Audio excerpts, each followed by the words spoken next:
has come to a point where I somehow squeeze in at least one birding trip every month.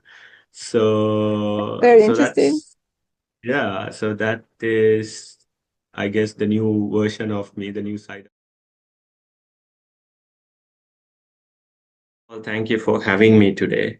So a little bit about me. Maybe I'll start with my name. A lot of people really know me as Mathi, but actually, it's not Mathi Dayanan. It's actually one word. Okay. So Mathi Dayanan is my name, and my full name is Madhimahan Mathi Dayanan. So it's quite long. So usually in Sri Lanka, a lot of people have long names.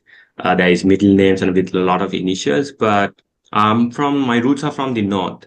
So usually, being a Tamil, we usually have a surname and our name, right? Um, but mine is a little bit interesting because people find it very difficult to pronounce. So what I have done is I have broken my name into two, so it's somewhat easier for people to sort of, I love it. pronounce my.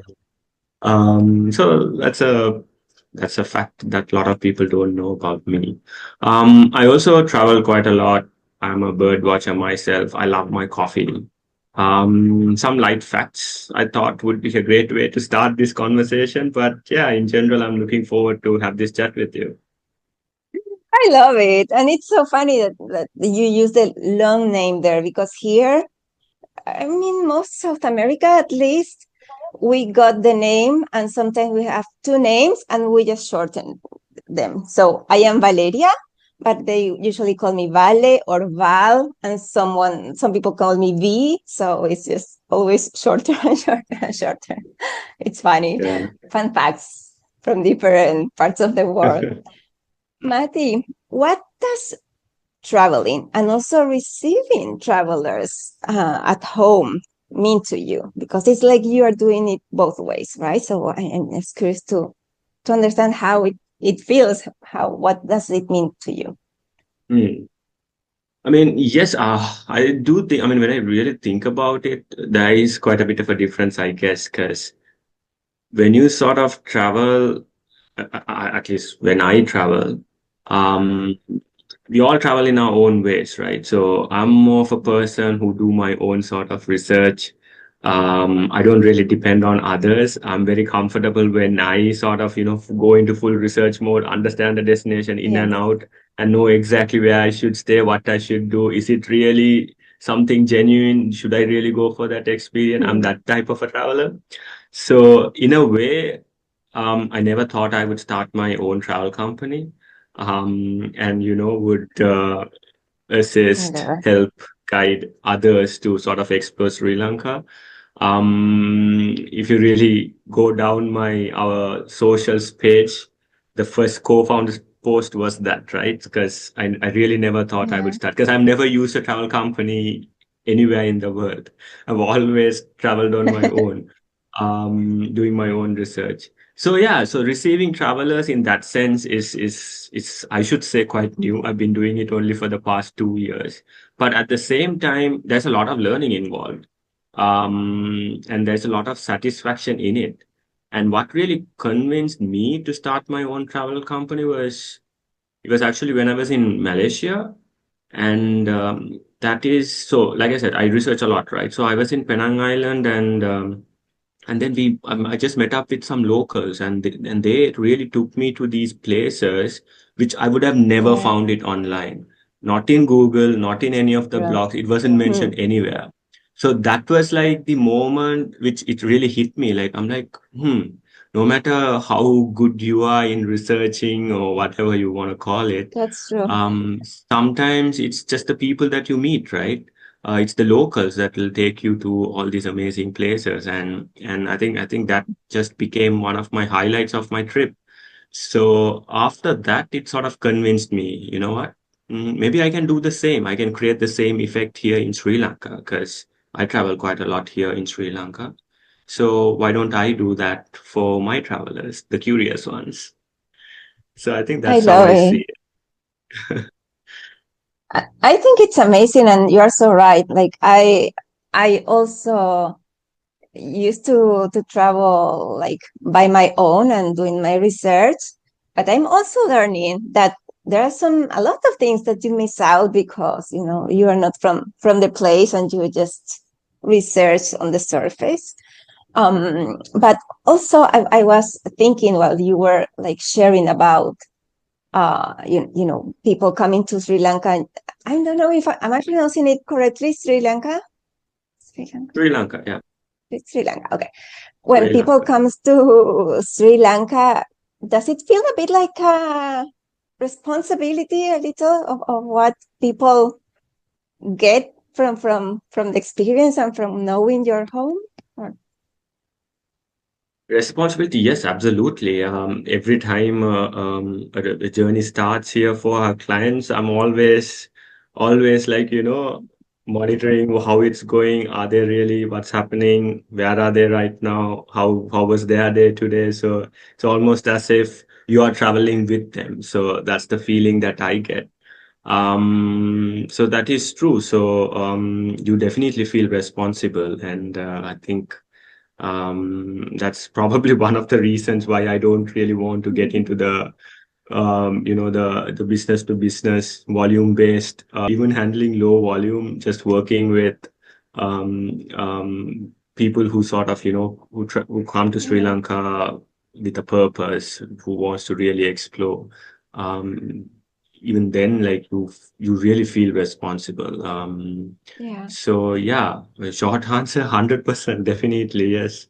But it's a beautiful responsibility, I think. Definitely, Like definitely. you're in charge of making people come into your home feeling that it's their home too, or that they can feel at home as well, during the Exactly, and experience. So and it's it's all worth it towards the end because then you sort of get to hear how satisfied they were, like traveling with us, and some travelers, especially, they even make you feel like you are part of the journey. Because I believe, like I mean, I love traveling because you get the chance and opportunity to learn so much. With every trip that I go, I learn something, right? So I sort of try to create the same thing for my travelers as well. And I really love it when they sort of give feedback, and they sometimes I learn from them as well. Like, they are in a destination and sometimes they yeah. share, okay, I have discovered a new restaurant, and that makes me happy. Because I didn't know about that restaurant. You are telling me about my own country, which is great. I love it. I love it. Oh, I know it, yes. And Mati, let's talk about how are you today in this chapter of your life? What brought you here? Like, because I think that you had previous experiences in different fields, and suddenly now you are leading these curious experiences in Sri Lanka. How did that happen? Yeah, bit of a roller coaster journey, I guess. But but truly, like travel has always been a constant in my life, and it has always I have sort of let travel shape my life decisions in so many ways, I guess. So right from my first job, which was a US based travel company, and then I moved to airlines, and within the airlines, I selected air cargo, which is completely different sector. So I was working for air cargo for good 3.5, 4 years. And then Yeah. I joined a Australian aid program, which is international development sector. Again, I joined the tourism team, but I was involved in a lot of other sectors. But that really helped me understand my own country because so I was part of the agriculture team, fisheries team, climate change team. So a lot of different topics, different sectors, different perspective, and we travel quite a lot for we call it essentially field work, right, for scoping. Yeah. And you meet fishermen, you meet farmers. They are really not part of the tourism value chain or anything. You speak to companies, you speak to producers, different side of Sri Lanka. And I guess it all makes sense now because all those learnings really helped me to form this. I think it has all sort of led me here. I guess I think that's what I believe.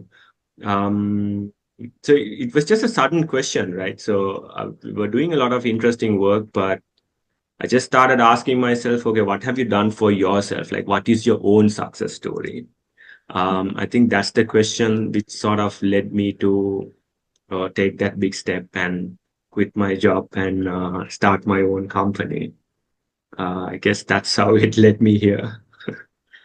I love Yeah. it. I love it. And it was shaped like, did you know that you wanted to found this experience, or it took shape in your head like eventually?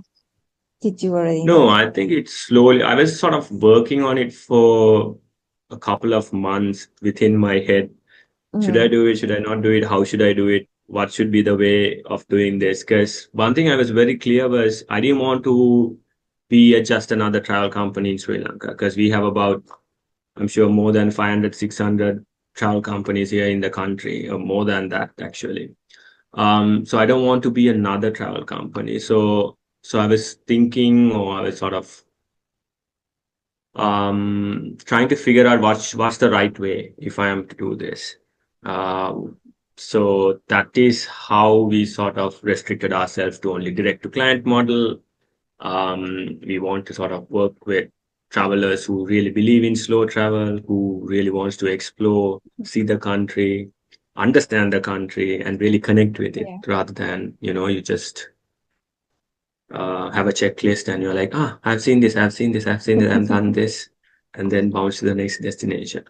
So it's easier said than done, to be very honest, but it's a journey. I think we started the Curious Experience 2 years ago. So we just completed 2 years, and with this month, we just started our third year. So it's an interesting journey, because a lot of things that you say it out in LinkedIn or in theory, when it comes to actual implementation, the learning curve works in a very different way.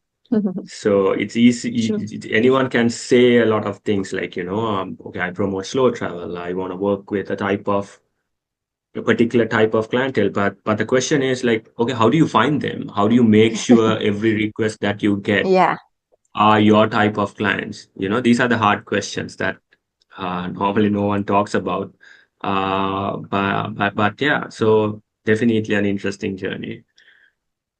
I love it. And it's so true. Like, I mean, someone told me the other day that mm, like growing a business is being flexible, because sometimes you just think like have the goal in mind, and like, I don't know, I'm going to sell flowers, but somehow the flowers become a bouquet, or I don't know, something, and you just need to flow. And it's definitely an interesting journey, and congratulations for 3 years, because it's nice. 2 years going to three, right, you said? Yeah, third year just started. Thank you. Nice. Mati, if you had to choose 3 words to describe, this is for know a little bit more about Mati. If you have to choose 3 words to describe Mati today, which words would you choose and why? I think the first one would be traveler, uh, because because I mean I think travel makes me sane, simply put. Yeah. Second Well, word would be learner, because I think that's the element which has always helped me to make really difficult decisions very easy. mhm. Um, Third word would be, I would say maybe birds. That's a recent Bird. discovery in my life, birds, because I was not really into birds before COVID. It was actually during COVID, started really looking at birds, and so slowly sort of learning about birds, and it's a very interesting journey, and it has come to a point where I somehow squeeze in at least one birding trip every month. So Very so interesting. that's yeah, so that is, I guess, the new version of me, the new side of me. I'm just sort of trying to develop me as a bird watcher. So yeah, I'll go with that. Birds. I love it. Love the three words. And birds is like a very unique word. I never heard that one. It's Okay. very you. I love it. Birds. I've heard about bird watching, but I've never done it. Like you need a special You should. equipment, right? Or not? Um, I mean, as long as you have a binocular, I guess that's enough. But But a I mean, professional one you're based or in not? South America right now, right? Yeah. Yeah. Oh my God. So you definitely need to try birding. Yeah. I look for, I don't guess that maybe in the, like in the forest, in the jungle, or those, like here, I can see a lot of birds, but are like the tiny ones. Maybe I'm just too Hmm. used to see them. I don't know. I That guess. I'm not. I guess. The first step would Just, be just go to a bookshop and get the local bird book. And I think yeah. that will give you a sense of, okay, what are the different types of birds available. And no, you don't really have to go to the jungle to see birds. Birds are everywhere. It's just we don't notice them, we don't see them, we don't pay attention. We always take them for granted. Sure. So, in Sri Lanka, there are 450 plus species. And Wow. before I started bird watching, I'm sure I could have I only knew like three birds. Yeah. Um, And by Three or colors. four birds. Yeah. Me.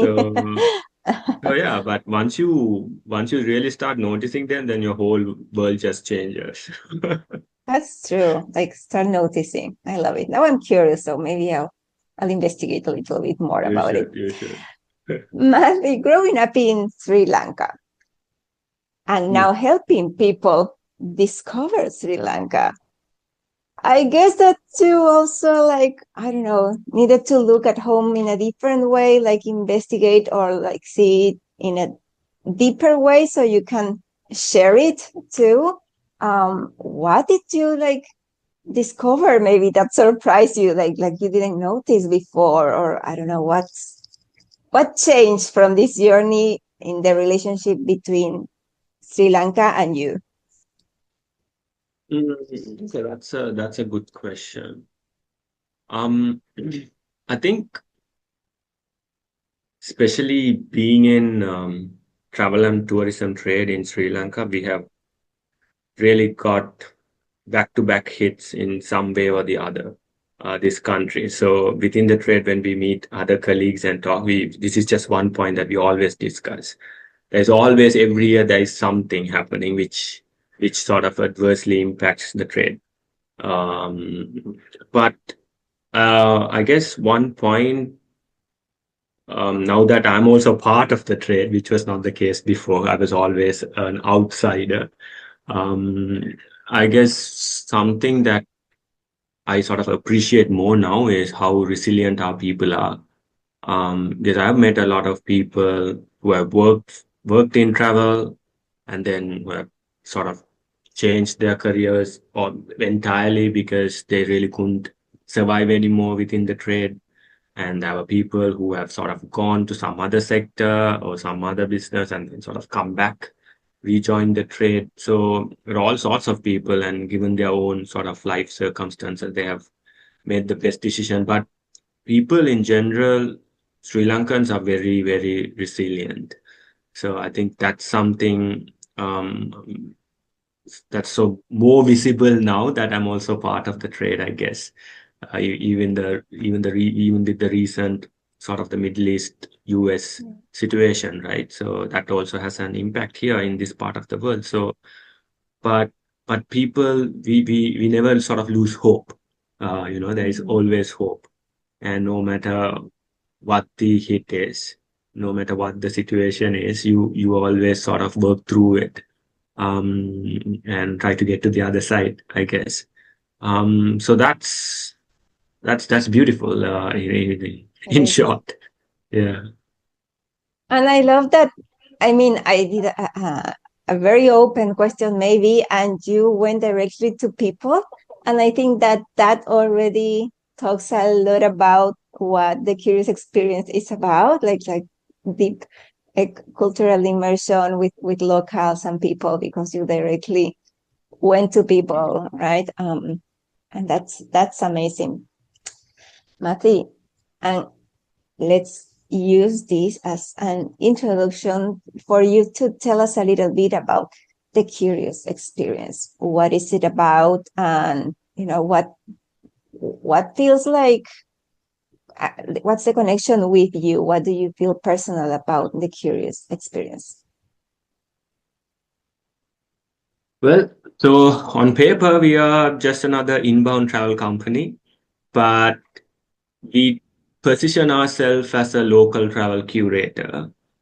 And in one word, if you ask me what is the curious experience, we are all about slow travel because we firmly believe that's like one way to sort of experience a country and understand the everyday Yeah. rhythm of any particular destination. So that is what the curious experience is all about. And our model is we work directly with clients according to how they want to travel, what their interests are, what's their purpose of visit. And every trip, every journey is hyper personalized. There's no existing templates. We copy paste and do some changes here and there. It all starts with the questionnaire, which is there online. And then we get on a call with the client directly trying to understand, you know, how have Yeah. they traveled in the past? What do they really want to do in Sri Lanka? It starts there because I think that's very important because everyone, like I said, everyone travels in a different way, right?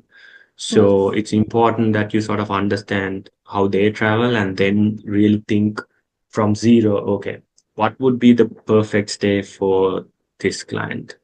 So that's how we sort of think about it. And that's one reason why we have never ever thought about really stepping into the B2B game because honestly speaking, I don't know how I can do that. Now that I'm so used to doing this in a particular way, it just for me in my head, this is like the only thing that I can do, and this is the right thing for me to do. Um, because me being a traveler, like I just Yeah. can't I just can't get into the other side of the business. So I guess that's how I would sort of paint the curious experience. What is personal about it? I guess 2 years ago, what really happened was I've been always traveling, but now travel for leisure and travel for business have sort of merged together, and I just love it because whether I'm in Colombo or whether I'm out of Colombo, I can call it a work day. I can call it's my leisure time.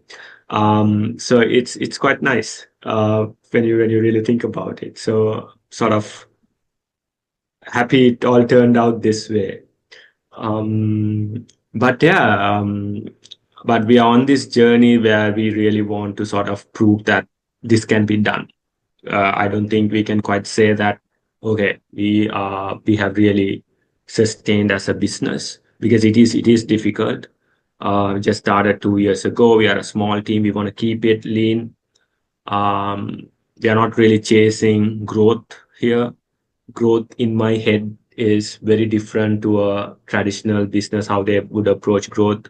It's not about hiring more employees and trying to expand and trying to do things more. For Yeah. me, this is a lifestyle based business, and I wanna sort of keep it that way. Yeah. I love that. Yes. And I love like how you describe it. Maybe I feel it like from the concept is like a feel home experience for the traveler, right? It's like okay, like it's just you and us, like a family, like a family during this journey, right? I feel like that's the feeling that I am getting from what you're sharing. And I would love to ask, like, I've never been to Sri Lanka, for example, or any traveler who is coming to Sri Lanka for the first time, or maybe not their first time, but their first time traveling in this way. Maybe they done trips by their own or with big companies. What would you like them to take from this experience with the curious experience? What would you like them? to take with them to feel or to end their trip feeling like what? Like, you know? I think that's a difficult one to answer. For example, how we would approach someone who has never been to Sri Lanka, then we sort of take a very balanced approach, like, because mostly anyone coming first time, they would want to sort of see the usual highlights. They might not want to miss some of them. But at the same time, how do you sort of add in sort of our element into it? So one of the sort of the basics that we always try to implement is minimum 2 nights in every destination. Minimum, right? More Yeah. the better, but given their flexibility with their length of their own trip, minimum 2 nights. So that's how we go about planning.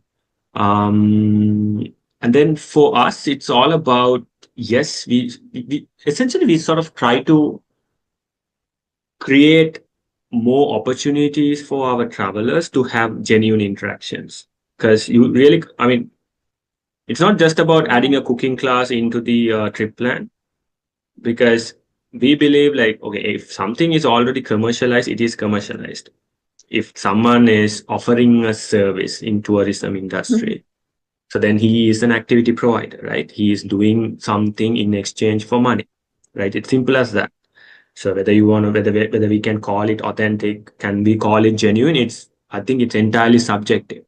Maybe something authentic for me wouldn't be authentic for you, right? Yeah. So we definitely work with such activity providers as well. But beyond that, what we try to do is, since they are traveling slow, we try to give them suggestions in a way that they can have those genuine interactions. We sort of ask our clients for an example, right? We ask them to wake up early Yeah. morning, go to the lake close to your hotel, and just observe. Because you'll see the fishermen every day in the morning coming. They'll be, they'll be at the landing site unloading all the fish. Now, they are not doing any of that because tourism exists. That's their daily life. A farmer going about his work in the field, it's their daily life. Now, what is genuine for me is, if you are someone who would enjoy watching that, if you are a person who is interested to learn, okay, what is their catch today like? What have they really caught today? And what do they do? How do they sort of, take the fish out of the net? What happens Yeah. to the net? Who is involved? Like, if you are a curious person in that sense, then you learn something from that simple interaction, right? Yes. So for us, it's not just about us giving our 100%, but sometimes it's also about, from the traveler, like, to what extent are they really curious about learning. Okay. Yes. The more curious they are, that's like a good fit between us and them. Yes. So I guess that is the formula I for love a it. really good trip. Creating the space for curiosity. I love it. If you ask me a word that describe me, I always use curious. Like lately, curious is one of my words. Mathi. As a local, what's favorite thing that you love visiting in Sri Lanka, or maybe an experience, an activity, or even a food that you love, like as a local in Sri Lanka? Okay. Love it. I'm more of a mountain person, so if I get a chance, I would always choose mountains over the beach. But I know most travelers often prefer the beach over mountains. 60% of them easily would go down south, spend time at the beach, but I'm the opposite of that. Um, and I really love the everyday moments of wherever I go. So best part of my trip, or best slot during my trip is the early morning slot. I just love it.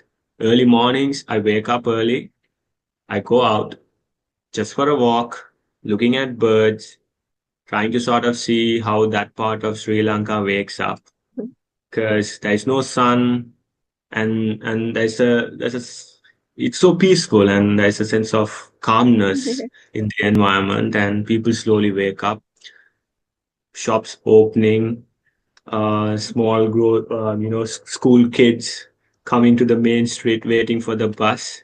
It's just lovely, and I guess that's the best slot during my time. And that's what I love the most. Um, Between, I would say, 6 and 7:30 a.m. Um, Yeah, I just love that window. I love the mornings too. Yes, and coffee in my Yeah, mornings. There's always 100%. coffee. I love it. And is there a special food from Sri Lanka that you just tell everyone you need to try this before you leave or something? Mm, I love a lot of things. If I have to say one, I would say everyone who comes to Sri Lanka should definitely try the hoppers. It's Okay. amazing. Egg hoppers in particular, they're amazing. Is that a main dish or a dessert or what is it? Yes, yes, it is a main dish. One thing I should say, like I'm very bad when it comes to food. Like I don't really know my food, but I love eating food. Okay. So when you ask this question, I'm like, okay, how do I really go about explaining poppers? Because I really don't know how they do it. But it's sort of It's a okay. flour-based dish. It's very thin and crispy, and you put egg in the middle. Okay. Um, and then you normally eat with some what we call a sambal, like something very spicy, like Indian chutneys, something of that sort. It's like a combination. I guess that's the best way You, that you, I can you explain.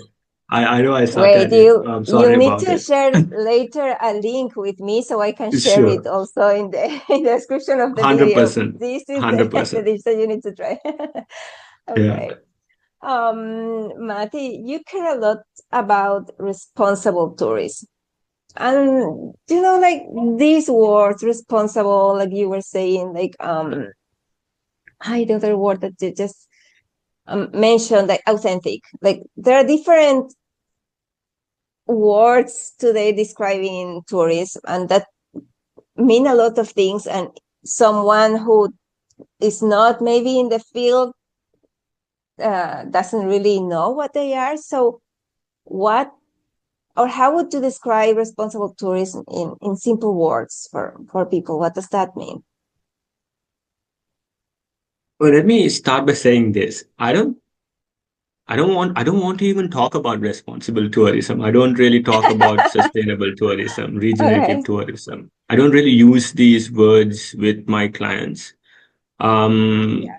but instead, what I do is, like, even if you look at my online questionnaire, there's nothing on sustainable.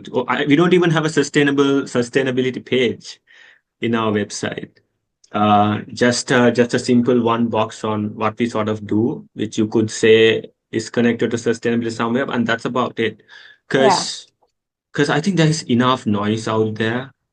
A Yes. lot of people with a lot of terms and a lot of definitions and saying this is right, this is wrong. Yes. So my stance is okay, I'm gonna let them do all the hard work. What I'm here to do is how do I Okay. really gauge from a practical sense, simply put, what are their interests? How do they want to travel?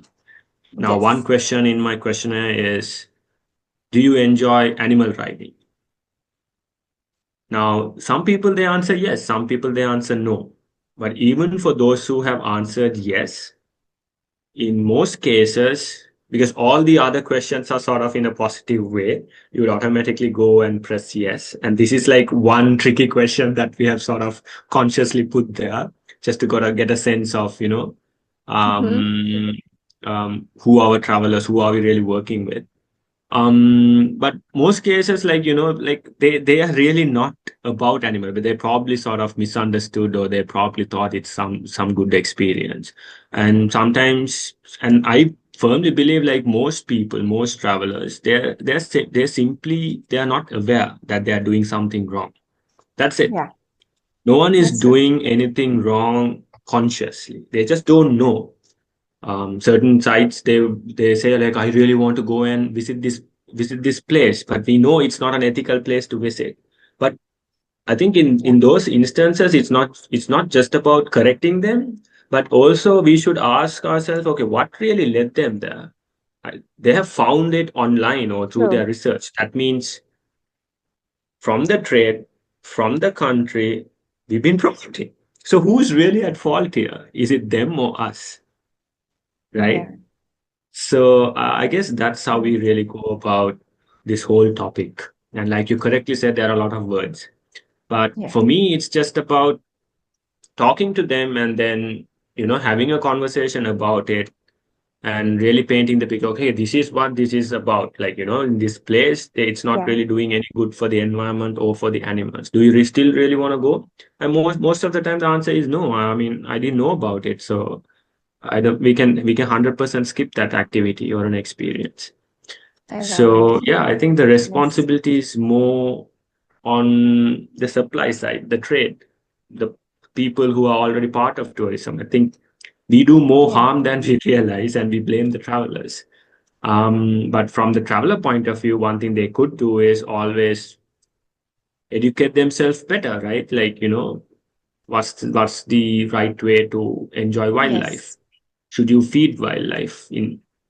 You shouldn't. I mean, that's the simple answer. But sometimes when you're in the moment, like you just don't know what is right and wrong. That's what happens. Like I have been in Yeah. a lot of situations, similar situations, right? So yeah, I think it's you need to sort of understand True. the different angles and where they are coming from when sort of approaching these principles in real life. I I like it, and yes, and it's true because there's also misinformation out there. So sometimes you have like different versions, let's say, of one thing. Well, it's also good to have someone maybe from the place to just reinforce what of the versions is the one that Mm, that mm, is correct, let's say, mm. or that resonates maybe more with the traveler. Mathi, so you were already telling me a little bit about this before, but every experience has two sides: the challenges that later become lessons, and then the moments of joy and feeling proud. So, from this experience, building the curious experience, what's one lesson and one thing that brings you joy from this journey or that you feel very proud of? Um, I think in the past 2 years, starting my own travel company, it has really allowed me to have a lot of conversations on the ground with my partners, with the suppliers, and that has given me an opportunity to really talk about these topics, right? Sustainability, Yes. responsible tourism. How can we practically go about it? So what brings me joy is now example. That's the easiest way to sort of say it. Now, one of our transport provider, um, he sort of he told me like, okay, he told me in a proud way. With us, we have so and so rating. We are highly rated. Everyone loves us. We do it in a certain way, and every trip we give a free plastic water bottle to the clients, which is great. Now I work with them. But I have told them one simple thing. Like, I know you give plastic water bottles, but for my clients, don't do that. Buy that glass water bottle. I will pay you for it. Not a problem. Buy it and do it. Right. And he's been doing it to some time. And with that simple interaction, now he's really thinking about, can I do this for everyone? Will Wow, that I love it. Yeah. will that be a good thing? Will that make business sense? Now he's asking all those questions. Like, he still hasn't done it. That's a different story. Yeah. But I love that opportunity that starting my own business has given me. Because and yeah, I mean, I can. give a few examples in the accommodation sectors as well, right? So it's not just about the sustainable side of things. Sometimes it has allowed me to work with locals to come up with a new product altogether. Like they've been already doing some activities, some experiences within the locality, but uh, we sort of, work together and come up with something new, something a little bit more slower pace, uh, a different experience, something which is nature heavy, something which involves a hike, something different, something unique, and that's not something exclusive for us. Then he can sort of do it for others as well. So that really makes me happy, because in my own small ways I have contributed in some way, some meaningful way. I guess I can call it. But yeah, I think that really gives me joy. Yeah. I love it. Yes, like you are influencing the Mm. surroundings. I love it. Mati, if your life were a book, what Mm. would this chapter be called? Hmm. I mean, okay, that's an interesting one. But the first thing that popped up in my head is I actually saw this in LinkedIn. Someone had commented, entrepreneurship is one of the best ways to learn about myself. I mean, learn about yourself. Mm, And reading that, I'm like, oh my God, yeah. Because it's not just about running a business. You sort of really learn who you are as a person. So yeah. I, I guess that's what I want to call it. Like, how starting this journey has really helped me to learn about myself. Like it has revealed a different side of me. Yeah, So yeah, that's not I expected. love That it. wasn't expected at all. So I love it. Yes, a self-learning journey. yeah. Mati, going to your personal experiences, traveling or experiences in general, what has been one that you have like tattooed in your heart, like it's like closest to your heart for any reason? A trip or a location, a place, an experience, something that you hold close to you, and why? Um, okay, this is actually from a trip I did last year, and just trying to figure out what's the best way to explain. Yes, So Sri go Lanka ahead. is known for many things, right? A lot of people come here for the beaches, then the hills are quite famous, so people go there. Um, but if you look at Sri Lanka, there's like an in-between area between the hills and the coast. So now that area, like no one really, Yeah. uh, they sort of cut across always, moving in between destinations, but very rarely people do stay in those destinations. And he's our partner now, one of the suppliers that we work with. He has built a very nice sort of a glamping experience bordering a national park and where the hills start. So a very unique ecosystem. And we went and stayed there for 2 nights, and it was an amazing experience. The road, just there is no road anymore. There is no village. Forest starts. Um, just a couple of farmers, not even like in 50s, just 3 or 4 farmers from very elderly people who sort of still using that part of Mm. Sri Lanka for farming.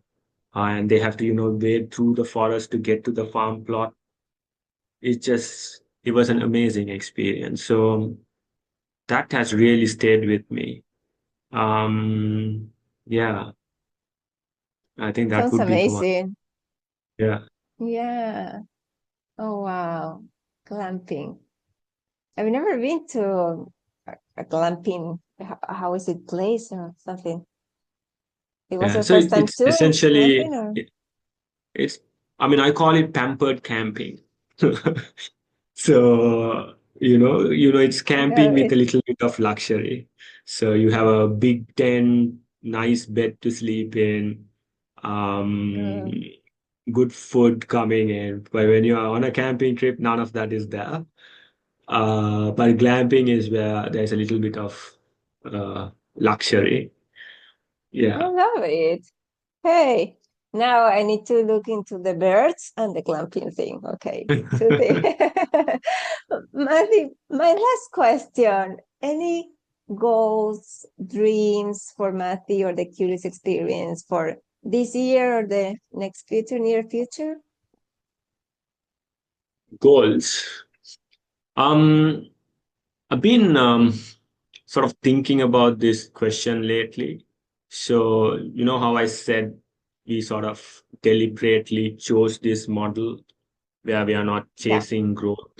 Growth, growth works I mean, I think about growth in a different way. But at the same time, I've realized something. I've realized the importance of scale if you want to achieve some or make good impact in the long run.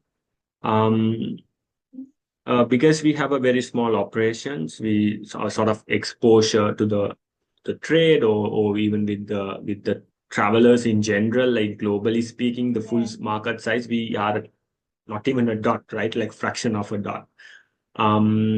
So can we really make impact at scale?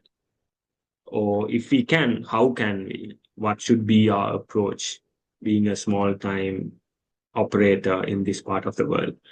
So these are some of the questions that I'm asking myself right now, and I don't have the definite Right. answer yet.